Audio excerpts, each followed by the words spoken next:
नमस्कार साथियों। Indian navy की ताकत आज दुनिया मान रही है। मैं ऐसा क्यों बोल रहा हूँ, क्योंकि भारतीय नेवी ने अभी 40 घंटे का एक ऑपरेशन किया है और उस ऑपरेशन में सोमालिया के जो समुद्री डाकू होते हैं उनके खिलाफ कार्रवाई की है।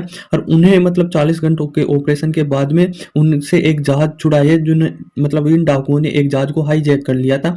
और हाईजैक किए भी बहुत दिन हो गए थे। इस जहाज का प्रयोग वह कर रहे थे दूसरी जहाजों को हाईजैक करने में। तो भारतीय नेवी ने इन जो पायरेट्स हैं, समुद्री डाकू हैं सोमालिया के, उनसे इन जहाज को छुड़ाया है। अब देखो, भारत की एक जिम्मेदारी भी बनती है कि यदि भारत है और हिंद महासागर में ऐसी हरकतें होती है, डाकुओं से किसी देश की जहाज छीनी जाती है, तो कहीं ना कहीं वो भारत की इमेज खराब होती है कि हिंद महासागर में पूरी पावरफुल नेवी इंडिया की है, और इंडिया की नेवी होने के बाद में ऐसी हरकतें हो जाती है तो कहीं ना कहीं देश की इमेज खराब होती है।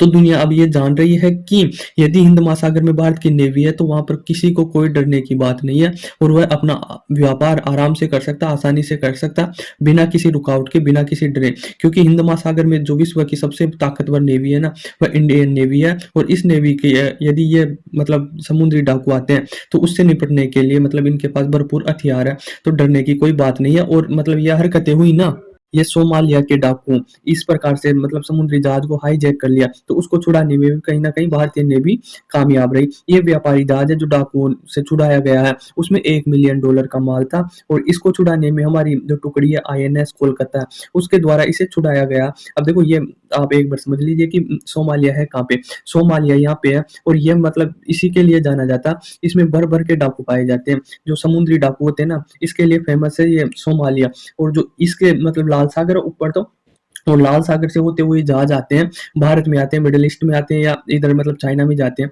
तो ये सोमालिया के लोग क्या करते हैं कि इनको लूटने का काम करता। इनका मेन व्यवसाय यही है कि इनको लूटा जाए। क्योंकि आप मान लो कि आप भारतीय हो, तो भारत के बच्चों को पूछा जाता है कि आप बचपन बचपन में पूछा जाता है कि आप क्या बनोगे, क्या करोगे, तो कोई बोलता है मैं डॉक्टर बनूंगा, कोई आर्मी में बोलता, कोई इंजीनियरिंग बोलता। तो यहाँ सोमालिया में क्या होता है कि बचपन से ही छोटे छोटे बच्चे ही इन डाकुओं के ग्रुप को ज्वाइन कर लेते थे।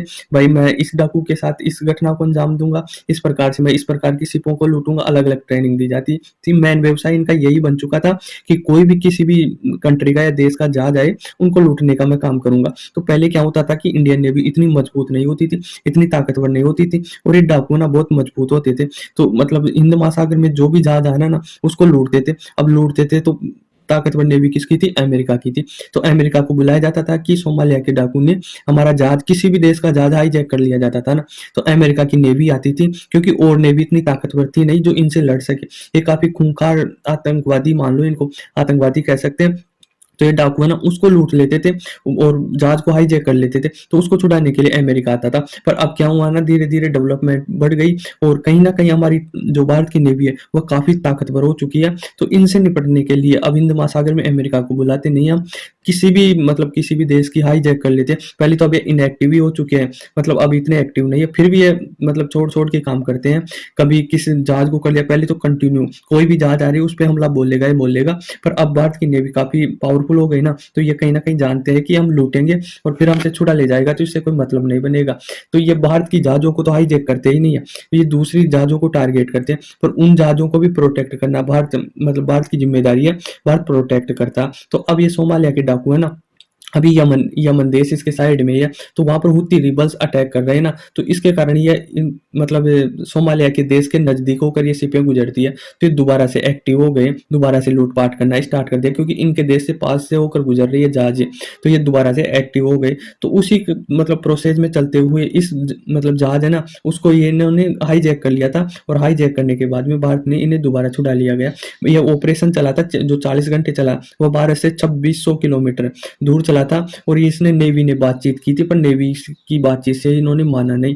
फिर C-70 हमारे ग्लोबल मास्टर है, उससे हमारे पैरासूट की मदद से, हमारे मार्कोस कमांडो है, उसको इनकी जहाज पर उतारा गया पैरासूट के माध्यम से।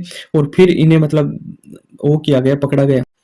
15 मार्च को इन्हें छुड़ाया गया था, इसको छुड़ा लिया गया था। और इसे जो लूटा गया था, हाईजैक किया गया था इस जहाज को, यह दिसंबर 2023 में अपहरण किया गया था। तो इनके ही डाकुओं के पास इस जहाज को 3-4 महीने हो गए थे। दिसंबर से आप लगा लो, आप मार्च चल रही है, तो इतने दिनों के बाद में हमारी इंडियन नेवी ने इस जहाज को छुड़ा लिया गया है। पहले क्या होता था कि पहले इन्हों पर ड्रोन से निगरानी की गई, भाई शिप पर कहाँ कहाँ पर डाकू है, तो इन डाकुओं ने उस ड्रोन को अपनी बंदूक से गोली मारकर गिरा दी गई। गोली चलाने के बाद में हमारे भारत ने कानून समझाया कि आप अंतर्राष्ट्रीय कानूनों का उल्लंघन कर रहे हो, पर ये जाने तब ना कि अंतर्राष्ट्रीय कानून क्या होते हैं, किस प्रकार से बनते हैं। तो इनको कोई मतलब नहीं था। इधर भारतीय इन्हें कानून समझा रहे थे और उधर से धड़ाधड़ फायरिंग कर रहे थे, गोलीबारी कर रहे थे। और मतलब ये है ना क्या करते हैं कि जो भी वहाँ के यात्री होते हैं, उनको मतलब एकदम शील्ड की तरह काम लेते हैं, अपने प्रोटेक्शन की तरह काम लेते हैं। आप एक मूवी देखोगे टाइगर श्रॉफ की, तो आतंकवादी को जीप के बांध के लाते हैं और मतलब कोई पत्थर-वत्थर ना फेंके उसके ऊपर, तो वो प्रोटेक्ट करते हैं। हम तो मूवी में करते हैं, फ़िल्मों में करते हैं, रील में करते हैं, ये रियल लाइफ़ में कर देते हैं।